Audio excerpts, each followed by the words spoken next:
This is Andi Purewal, Boxing Social in association with Betfred. And once again, I'm joined by trainer Jamie Moore, this time on Zoom. Jamie, how are you keeping? I'm all right, and how are you, mate?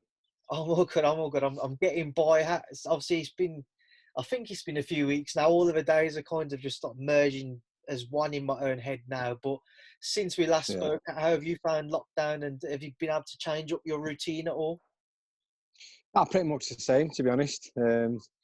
If it's not broke, don't fix it. The old saying goes. So yeah, we've keeping our exercise up, daily activity.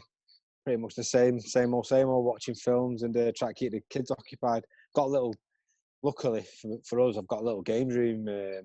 It's got like an air hockey table and a dartboard and stuff like that. So we've been in there with the kids, just passing a couple of hours with a little basketball loop in the back garden. So luckily, there's a few little bits of stuff for us to do. But other than that, mate, it's just plotted up and waiting for the storm to blow.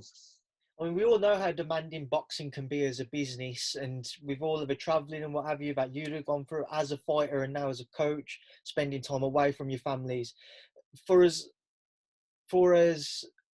unideal, if that's the right word, for this situation to be what it is at the minute, is it also nice for you to be around your family a bit more than what you may have had over your entire career, effectively?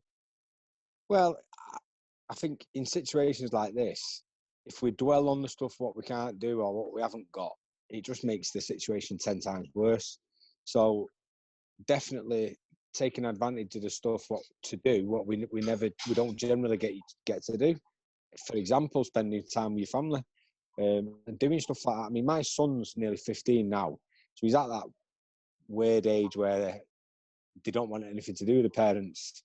And it was tough for me, to be honest, because I'd done literally everywhere I went, every boxing show I went to, my son came with me. You know, when I first retired and I was working a lot for Sky and stuff, he'd literally come to every show and sit ringside with me and watch all the fights.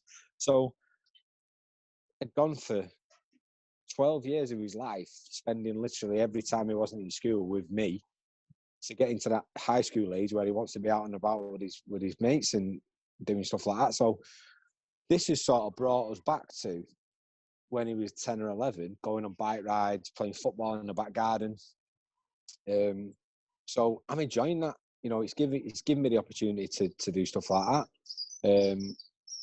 You have to cling on to those little things where, you know, cherish them little moments what you wouldn't have got if this situation wasn't there. Because like I say, if you dwell on the stuff what you haven't got or you can't do, you drive yourself insane. You can't afford to do that. You've got to think glass half full all the time. I mean, at the same time, you've obviously got to try and consider your own job and how things are going to be working for the coming weeks and months, however long we're in this predicament and this position. Yeah. What have you been saying to the guys and the team about trying to stay sharp and stay fit? Oh, basically, and I imagine it's just the same for every coach in this situation. I've just been saying, just make the most of whatever you've got. Literally, you can exercise with just a little bit of open space if you've got the sort of mindset and dedication to it. So it's not easy. And luckily enough, some of the lads who train with us have got their own gyms in the garages or in a spare room. So, you know, they are very fortunate to be able to do that. So, but I mean, other than that, look at Martin Murray. Martin Murray's doing circuits every day with Gemma. Gemma's a keep fit instructor. So again, it's a good situation for him. He's got a training partner. I've got a set of pads and a set of boxing gloves, and I've been training my missus in the back garden. It's just, you know, anything what you can possibly do to, you know, first of all, it's important to keep your body moving, because if you keep it inactive for too long, you just sit around doing nothing, you can cause all sorts of problems. But it's also good for your mental health as well. You know, it makes you relax, releases endorphins, and just gives you that feel good. So, you know, I'd imagine, I mean, when I've been out on my runs or on my bike rides, I've seen people training, like going on little runs, who I've never seen around these areas ever training. So, again, that's another positive to come from this horrible situation. You know, maybe people are going to find enjoyment in activity and training what they would never have found before if they wasn't put in this position. I mean, out of your camp in particular, who do you feel has maybe struggled the most with lockdown, and who do you think's kind of not necessarily benefited the most, but maybe enjoyed it the most? Fighters by nature are very selfish individuals. They've got to be. If you're going to go to the very top or fulfill all your potential, you've got to be very, very selfish in terms of like, you know, not going out, not doing stuff, saying no to things. And so they're all used to that, especially the ones who don't live around here, who travel, you know, from Northern Ireland or from Chantal comes from Northampton, Sean McGoldrick comes from Wales, Tommy Collar used to come from Hull.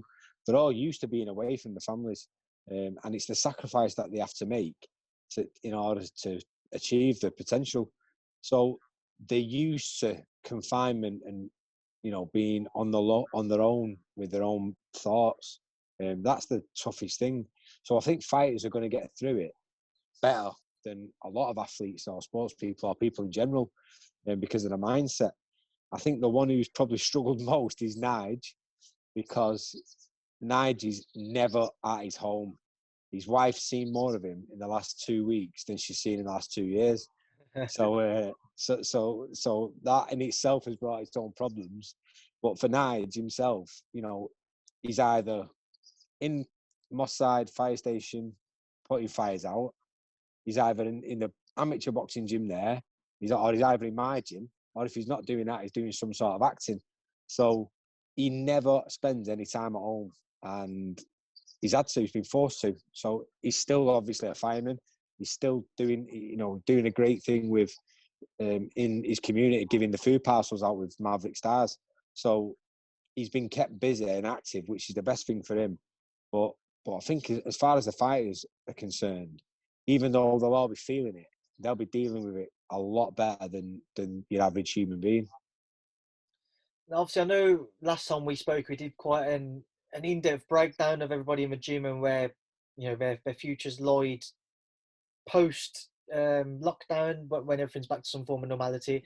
But since then, have you got anything new that's kind of come about, with the exception of Dave Allen, which I'm going to come on to, with your current crop of fighters, except for Dave? Is there anything new which has developed? No, everything seems pretty much in the same situation as it was before. Obviously, the only thing what people can do at the moment is, in terms of making fights, is sort of speculate and try and have a little bit of a plan, you know, for if and when this lockdown is taken down, and then I'm assuming gradually we're going to be allowed to start to do stuff. It won't just be a case of, right, that's it, lockdown's over, go on, crack on back to your normal life. So there's no real point in getting any concrete plans down, but the sort of little bit of planning what can be done has already been done. The fights what potentially was going to be made, the situation is still exactly the same. We're no further down the line with any of the fights yet than last time we spoke. So it's just the addition of Dave, really. Jamie, before I do let you go, I just wanted to get your thoughts on a couple of things which kind of come up over the past week or so. Andi Ruiz Jr., I think it was yesterday, he's come out and said that he's looking for a new trainer. No, don't worry, I'm not going to mention you, Jamie. I know you're going to have people. But he said that he'd like to possibly work with Eddie Reynoso and Canelo. He said he wants to have one warm-up fight coming back, and then possibly Ruiz-Ortiz. How do you think the bout between Andi Ruiz Jr. and Ruiz-Ortiz would play out? I think it's a good fight. Ruiz has done himself no favours. You know, he's done his reputation a lot of harm in a short space of time. You think about how much of his reputation was enhanced with the upset win over AJ, and everyone thought it was going to be a smart thing to do, to start eating 10 Snickers a day and get out of shape and you can perform. But he gave a lot of people who've maybe were out of shape or looked like they was out of shape. So he gave him a bit of hope, and he was a hero to everyone. And then for him to sort of let himself down the way he did in the rematch, but I think a lot of that is, or a big part of that, you've got to put down to AJ. The way he performed, that I always said before the fight, the only way he wins this fight without it being too dangerous is for him to box on the back foot and just make it simple. And he done it. He didn't fall into them traps the way he did in the first fight. So in a way, it could have been very different if AJ had fought the fight the way he did the first time. Then maybe that's what Ruiz was banking on, him doing that, but it wasn't the case. And I think he's damaged his reputation. But that would be a smart move. I think going to Canelo's camp and the same sort of reason as what I've just said there about Dave, seeing the work ethic of someone like Canelo and someone who's as talented as he is, I'm sure he'd learn a lot and get himself in better shape. But Ortiz is some fighter. That'd be a fantastic matchup. I'd like to see the way Andy Ruiz deals with a southpaw, because I've never really had a look at him against the southpaw and see how we deal with it. But it's a fantastic fight. If I was a betting man at this moment in time, I'd probably put it on Ortiz, because I think he's probably in the better form, and he's only lost to massive puncher like Wilder. I was actually at that fight when he got knocked out last time, and he was winning the fight hands down. Just got absolutely nailed. Then, Jamie, before I do let you shoot, Froch on his own podcast brought up, Joe Calzaghe. He said that he'd come out of retirement to fight Joe now, and he'd love that fight. Joe on TalkSport said that he wasn't really interested in doing so. In your opinion, Prime, who wins, Joe Calzaghe or Froch? I'm with everyone else. I think Calzaghe. That's not a slight on Froch. That's just more of a praise. That's more praise for Calzaghe, because he was a phenomenal fighter, and I think it'd be a good fight. But Calzaghe, at his best, is virtually unbeatable.